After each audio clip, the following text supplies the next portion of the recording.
तो प्यारे बच्चों, क्लास है आपकी 10th, सब्जेक्ट विज्ञान, चैप्टर 1 प्रकाश का अपवर्तन तथा परावर्तन। पहले वीडियो में इसका पार्ट 1 देखा था आपने, जिसमें मैंने आपको पढ़ाया था प्रकाश, प्रकाश का परावर्तन, प्रकाश का अपवर्तन, ये चीजें आपको पढ़ाई थी। ये मोस्ट इंपोर्टेंट है। इसके बाद जो आज पार्ट 2 लेकर आए हैं, इसके आगे का पार्ट है, और पार्ट 2 आज मोस्ट इंपोर्टेंट है, जिसमें है प्रकाश के गुण। प्रकाश के गुण, प्रकाश के गुण देखेंगे। पहला पॉइंट पहले समझे जरा। सपोज कीजिए कोई आपने 3 गत्ते बराबर रखे, 3 गत्ते बराबर रखते चले गए, ठीक। अब 3 गत्ते बराबर रखने के बाद मतलब ऐसे एक गत्ता ऐसे रखा, फिर एक ऐसे रखा, फिर एक ऐसे रखा, और यहां बराबर दूरी पर अगर आपने छेद कर दिए और यहां कोई मोमबत्ती रखी, तो बेटा आपने देखा होगा प्रकाश बिल्कुल यहां दिखाई देगा या नहीं। तो इसका मतलब प्रकाश कैसी रेखा में चला? सीधी रेखा में। तो प्रकाश के गुण में पहला पॉइंट है, प्रकाश एक सीधी रेखा में चलता है, एक सरल रेखा में चलता है, एक रिजु रेखा में चलता है। पहला पॉइंट, प्रकाश एक सरल रेखा में चलता, रिजु रेखा में चलता, पहला पॉइंट है। दूसरा पॉइंट है, प्रकाश के लिए माध्यम की आवश्यकता नहीं होती। प्रकाश के लिए माध्यम की आवश्यकता नहीं होती। यह निर्वात में भी चल सकता। निर्वात का मतलब जहां वायु ना हो, यह निर्वात में से चल सकता है। यानी कि प्रकाश के लिए माध्यम की आवश्यकता नहीं होती। 2 पॉइंट हो गए। नंबर 1, पहला प्रकाश एक सीधी रेखा में चलता है।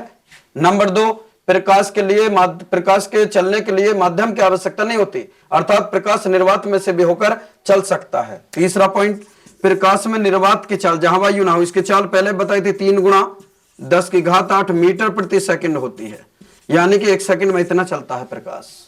अगला पॉइंट, प्रकाश किसी अपारदर्शी माध्यम, अपारदर्शी का मतलब है जिसके पीछे पॉलिश हो, ठीक। प्रकाश किसी अपारदर्शी माध्यम से नहीं गुजरता है।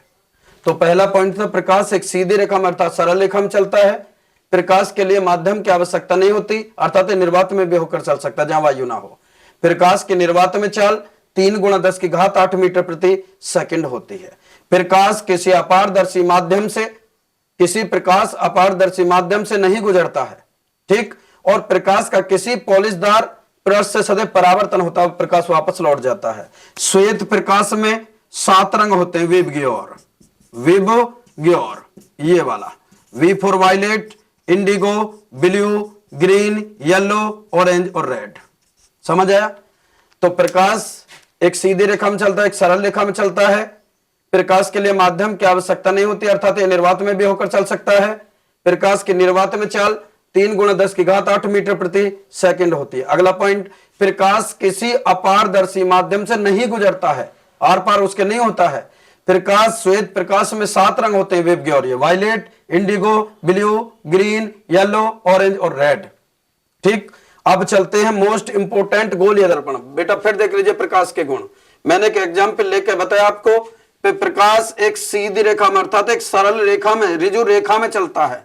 दूसरा, प्रकाश के लिए माध्यम की आवश्यकता नहीं होती, अर्थात ये निर्वात में भी होकर चल सकता है। अब माध्यम कैसे? जैसे देखिए, हमें चलने के लिए वायु में चल सकते हैं, हम जल में भी चल सकते हैं, लेकिन जल में उतना तेज नहीं चल सकते हम लोग जितना वायु में चल सकते हैं, ठीक है ना। तो प्रकाश के लिए माध्यम की आवश्यकता होती है, आवश्यकता नहीं होती। प्रकाश के लिए माध्यम की आवश्यकता नहीं होती। तो पहला पॉइंट था प्रकाश एक सीधी रेखा में चलता है। दूसरा पॉइंट, प्रकाश के लिए माध्यम की आवश्यकता नहीं होती, अर्थात ये निर्वात में भी होकर चल सकता है और विद्युत चुंबकीय तरंगों के रूप में चलता है। तीसरा पॉइंट, प्रकाश में निर्वात की चाल, वो निर्वात में प्रकाश की चाल जो होती है वो 3 × 10⁸ मीटर प्रति सेकंड होती है, अर्थात निर्वात में जो प्रकाश चलता है वो 3 × 10⁸ मीटर प्रति सेकंड की चाल से चलता है, ठीक। प्रकाश किसी अपारदर्शी माध्यम से नहीं गुजरता है। श्वेत प्रकाश में 7 रंग होते हैं, ये रखे हैं मैंने, VIBGYOR, violet, indigo, blue, green, yellow, orange और रेड। आगे चलते हैं मोस्ट इंपोर्टेंट, प्रकाश किरण। प्रकाश किरण देखिए गौर से, प्रकाश किरण, प्रकाश किरण या प्रकाश की किरण, प्रकाश की किरण या प्रकाश किरण भी बोल सकते हो आप। देखिए, किसी समांग माध्यम में, सपोज कीजिए कोई समांग माध्यम है, जैसे ये सारा एक जैसा है, किसी समांग माध्यम में जब प्रकाश एक बिंदु से दूसरे बिंदु तक एक ऋजु रेखा से होकर गुजरता है, एक सीधी रेखा से होकर गुजरता। जब किसी माध्यम में प्रकाश एक बिंदु से दूसरे बिंदु तक एक ऋजु रेखा मार्ग से होकर गुजरता है, तब इसे प्रकाश किरण तथा इसके समूह को प्रकाश किरण पुंज कहते हैं। फिर देखिए, किसी समांग माध्यम में जब प्रकाश एक बिंदु से दूसरे बिंदु तक एक ऋजु रेखा से होकर गुजरता है, ठीक, एक सीधी रेखा से होकर गुजरता है, तब इसे प्रकाश किरण और इसके समूह को प्रकाश किरण पुंज कहते हैं। तो प्रकाश किरण पुंज के प्रकार है बेटा। प्रकाश किरण पुंज 3 प्रकार का होता है। नंबर 1, अभिसारी प्रकाश किरण पुंज। कौन सा? अभिसारी प्रकाश किरण पुंज। अभिसारी प्रकाश किरण पुंज। अभिसारी प्रकाश किरण पुंज। देखिए, दूसरा होता है अपसारी किरण अपसारी प्रकाश किरण पुंज। तीसरा होता है समांतर प्रकाश किरण पुंज। समांतर प्रकाश किरण पुंज। अभी सारे ले लेते हैं। अभी सारे कम दो जिसका मुख एक ही ओर हो, जैसे एक चित्र से समझेंगे।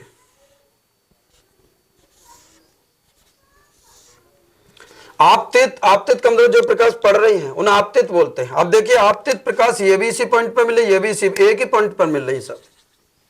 जब आपतित प्रकाश की सभी किरणें किसी एक ही बिंदु पर मिलती हों, जब आपतित प्रकाश की सभी किरणें किसी एक ही बिंदु पर मिलती हों, तब उसे अभिसारी प्रकाश किरण पुंज कहते हैं। समझ में आया? यानी कि बताए पहले मैंने, प्रकाश की किरण किसी समांग माध्यम में जब प्रकाश एक बिंदु से दूसरे बिंदु तक एक ऋजु रेखा मार्ग से या एक ऋजु रेखा मार्ग से होकर गुजरता है, तब उसे प्रकाश किरण तथा किरणों के समूह को प्रकाश किरण पुंज कहते हैं। ये प्रकाश किरण पुंज 3 प्रकार के होते हैं। अभिसारी प्रकाश किरण पुंज, अपसारी के प्रकाश किरण पुंज और समांतर प्रकाश किरण पुंज। अभिसारी प्रकाश किरण पुंज में देखें, जब आपतित प्रकाश की सभी किरणें किसी एक ही बिंदु पर मिलती हों, जब आपतित प्रकाश की सभी किरणें एक ही बिंदु पर मिलती हों, तब उसे अभिसारी प्रकाश किरण पुंज कहते हैं। अपसारी में आ जाइए।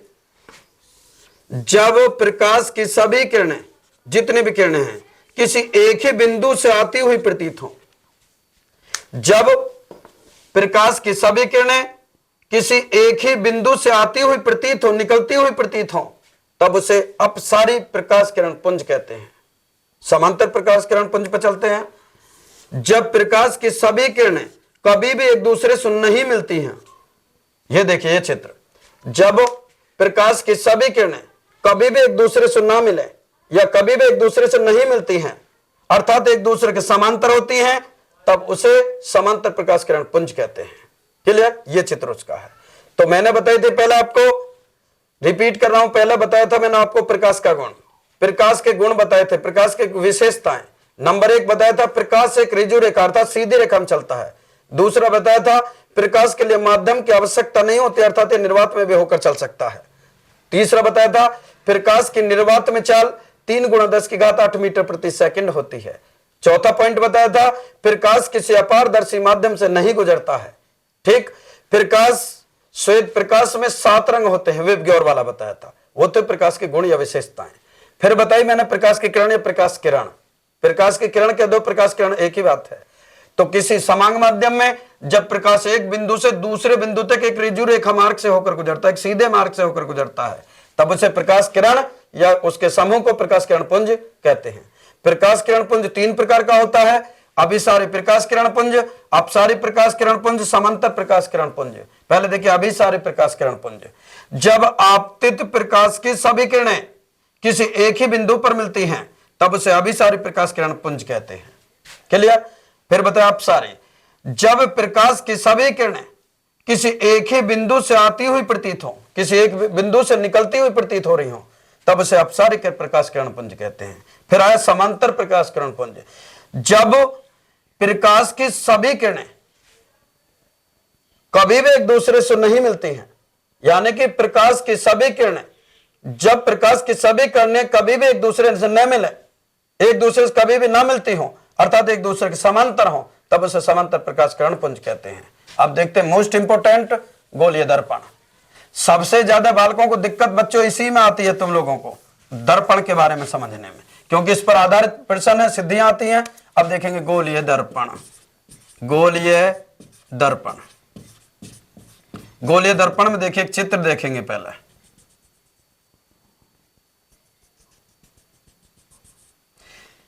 ये एक खोखला गोला लिया मैंने, इसके दो पार्ट करे, ऐसे दो पार्ट कर दिए, पहला पार्ट दूसरा पार्ट।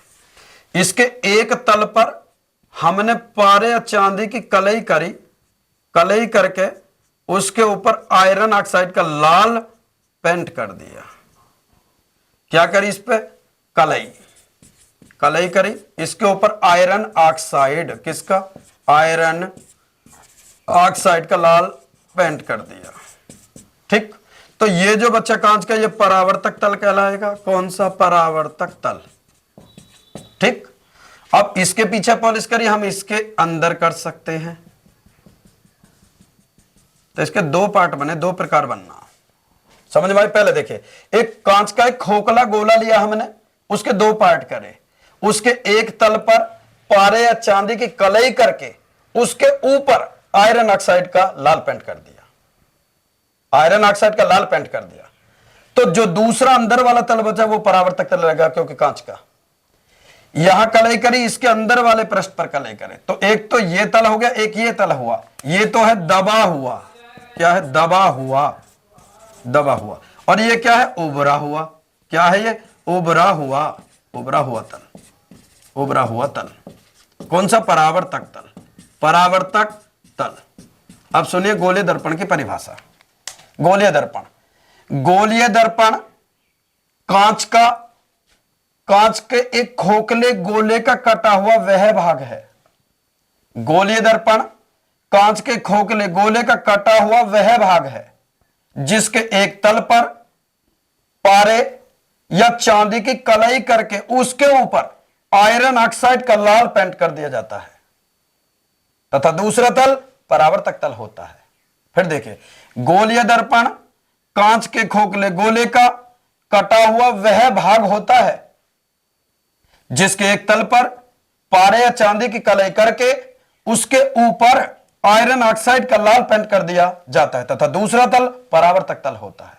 बात समझ में आ रही है? अब ये गोलीय दर्पण कितने दिख रहे हैं आपको? उभरा हुआ तल और दबा हुआ तल। तो दो गोलीय दर्पण के प्रकार बेटे, गोलीय दर्पण दो प्रकार के होते हैं, एक तो अवतल दर्पण, अवतल दर्पण, एक होता है उत्तल दर्पण, उत्तल दर्पण।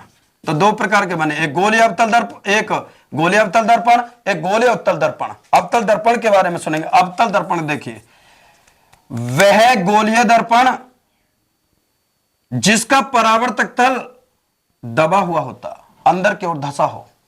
जैसे अगर इसे अलग बनाऊं मैं, तो ये वाली कंडीशन, इसके पीछे पॉलिश कर दीजिए, कलई चढ़ा दीजिए, और ये परावर्तक तल अंदर की ओर हो गया, परावर्तक तल।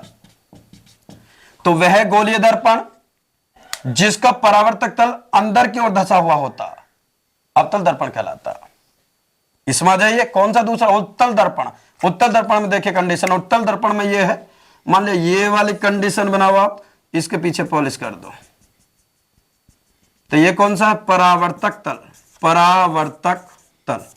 कौन सा तल है बेटा? परावर्तक तल। देखिए इसकी परिभाषा ये वाला जो है, वह गोलीय दर्पण जिसका परावर्तक तल उभरा हुआ होता है, अर्थात बाहर की ओर होता है, उत्तल दर्पण कहलाता है। क्या कहलाता?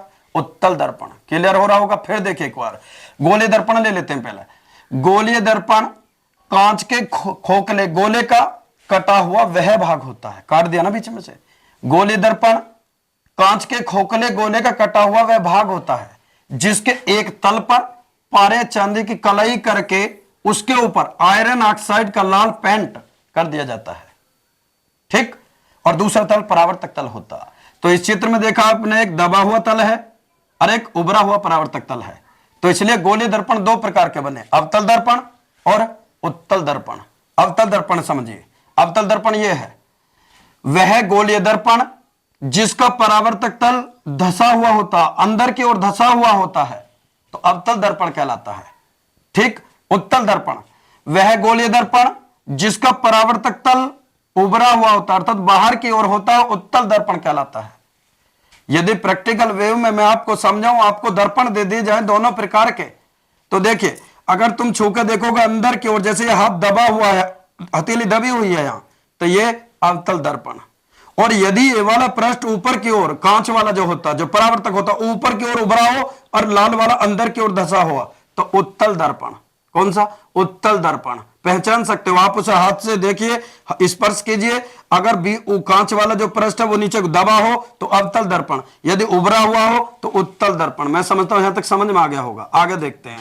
मोस्ट इंपोर्टेंट सिद्धि जो ज्यादातर एग्जाम में पूछी जाती है और सबसे ज्यादा इन्हीं सिद्धियों में दिक्कत होती है बच्चों को, देखे कौन सी। अब है गोलीय दर्पण। आपने दो प्रकार के पढ़े बेटा, एक तो अवतल दर्पण और एक उत्तल दर्पण। अब इन अवतल दर्पण और उत्तल दर्पण के लिए सूत्र है, सूत्र के निगमन है, अर्थात इनकी फोकस दूरी के लिए सूत्र सिद्ध करना है। तो देखेंगे गोलीय अवतल दर्पण के लिए, गोलीय अवतल दर्पण के लिए सूत्र, अवतल दर्पण के लिए सूत्र, अवतल दर्पण के लिए सूत्र। यह पूछ लेता, सिद्ध कीजिए कि गोलीय अवतल दर्पण के लिए फोकस दूरी का सूत्र 1/f बराबर 1/v प्लस का 1/u होता है। यह दे सकता, बात समझ में आ रही है? तो सिद्ध कीजिए कि गोलीय अवतल दर्पण के लिए फोकस दूरी का सूत्र 1/f बराबर 1/v प्लस का 1/u होता है। या ये कह सकता है गोलीय अवतल दर्पण से आप क्या समझते हो, गोलीय अवतल दर्पण के लिए सूत्र या व्यंजक प्राप्त कीजिए। ठीक है, देखते हैं। अभी मैंने बताया था परावर्तक तल धसा हुआ, ये बनाए,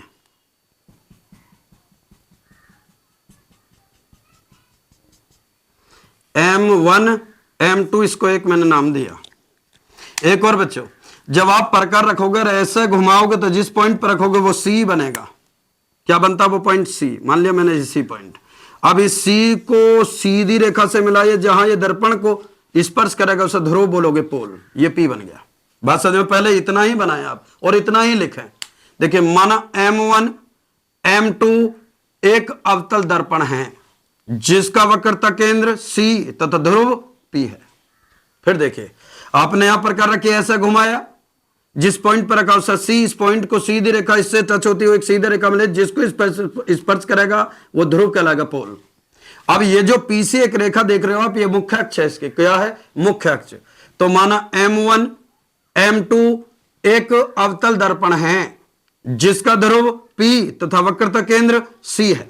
माना अवतल पृष्ठ की वक्रता त्रिज्या कैपिटल R, फोकस दूरी F, वस्तु की दूरी U तथा प्रतिबिंब की दूरी V है। इतना मान लेते हैं। फिर देखिए एक बार, यही मोस्ट इंपोर्टेंट सिद्धि है। माना M1 M2 एक अवतल दर्पण है जिसका वक्रता केंद्र C तथा ध्रुव P है। कोई से को आगे पीछे बोल सकते हो। माना अवतल पृष्ठ की वक्रता त्रिज्या R, फोकस दूरी F, वस्तु की दूरी U और प्रतिबिंब की दूरी V है। आगे सुनिए अब, माना मुख्य अक्ष PC पर एक वस्तु AB रखी है, एक वस्तु हमने AB रख दी, A और B। अब बेटा यहां एक बहुत समझदारी की बात है, जब भी किसी वस्तु को आप दर्पण के साथ लंबाई में रखोगे तो उससे दो किरणें चलती हैं। एक किरण सदैव मुख्य अक्ष के समांतर चलती है और दूसरी किरण सेंटर से होकर जाती है वक्रता केंद्र से। तो एक किरण निकली और पृष्ठ के बिंदु M पर पड़ी और परावर्तन के बाद, टकराने के बाद इसके फोकस से होकर गुजर जाएगी। किससे होकर गुजरेगी? फोकस से होकर गुजर जाती है, इससे गुजरी। दूसरी किरण किससे जाएगी बेटा? सेंटर से जाएगी। और जब ये दर्पण से टकराएगी तो उसी माध्यम में किरण वापस लौट जाएगी, वापस लौट गई। ये दोनों किरणें, परावर्तित किरणें बिंदु B' पर मिलती हैं। तो ये जो A' मैंने है कि नाम दिया A' B', ये वस्तु का क्या है? प्रतिबिंब। M से क्या डाल दिया? एक लंब डाला मैंने, N लंब डाल दिया। अब सुनिए, पूरा बोल रहा हूं, इतना चित्र बनाना और इतना लिखना पहले। माना M1 M2 एक अवतल दर्पण है जिसका वक्रता केंद्र C तथा ध्रुव P है। माना अवतल दर्पण की वक्रता त्रिज्या R, फोकस दूरी F, वस्तु की दूरी U तथा प्रतिबिंब V है, प्रतिबिंब की दूरी V है। अब आगे सुनिए, माना मुख्य अक्ष PC पर एक वस्तु A भी रखी है, ठीक। बिंदु B से एक प्रकाश किरण मुख्य अक्ष के समांतर पृष्ठ के बिंदु M पर आपतित होती है, M पर पड़ती है तथा परावर्तन के पश्चात फोकस से होकर सीधी गुजर जाती है। दूसरी किरण वक्रता केंद्र सी से होकर गुजरती है तथा टकराने के बाद, दर्पण से टकराने के बाद उसी माध्यम में वापस लौट जाती है। दोनों परावर्तित किरणें, ये वाली और ये वाली, दोनों परावर्तित किरणें एक दूसरे को बिंदु बी डैश पर काटती हैं।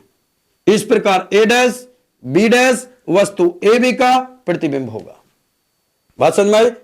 मुख्य अक्ष पीसी पर बिंदु एम से एक लंब एम एन डाल लेते हैं, खींच लेते हैं, इतना लिखना। फिर देखिए, माना M1 M2 एक अवतल दर्पण है जिसका वक्रता केंद्र C ध्रुव P है। बात समझ में आई?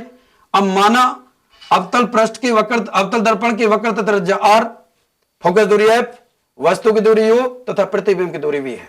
क्लियर यहां तक? माना मुख्य अक्ष PC पर एक वस्तु AB रखी है, बिंदु B से एक प्रकाश किरण पृष्ठ के बिंदु दर्पण के बिंदु M पर आपतित होते पड़ती है और परावर्तन के पश्चात टकराने के बाद फोकस से होकर सीधी गुजर जाती है। दूसरी किरण वक्रता केंद्र C से होकर गुजरती है तथा दर्पण से टकराने के बाद उसी मार्ग में या उसी माध्यम में वापस लौट जाती है। ये दोनों परावर्तित किरणें एक दूसरे को बिंदु B डैश पर काटती हैं। इस प्रकार A डैश B डैश वस्तु AB का प्रतिबिंब होगा। मुख्य अक्ष PC पर बिंदु M से एक लंब MN डाल लेते हैं, खींच लेते हैं। बेटा इतना करेंगे पहले, इसके बाद अगले वीडियो में आपको सिद्ध करना बताऊंगा सूत्र कैसे निकलते हैं। ठीक है? यदि आपको हमारा वीडियो पसंद आया तो लाइक करें, कमेंट करें, और यदि आप निरंतर पढ़ना चाहते हैं तो हमारे डिस्क्रिप्शन में जाएं, वहां लिंक दिया हुआ है, लिंक को फॉलो करें और आपको पूरे चैप्टर वाइज वहां से आप अपनी फुल तैयारी कर सकते हैं। ओके।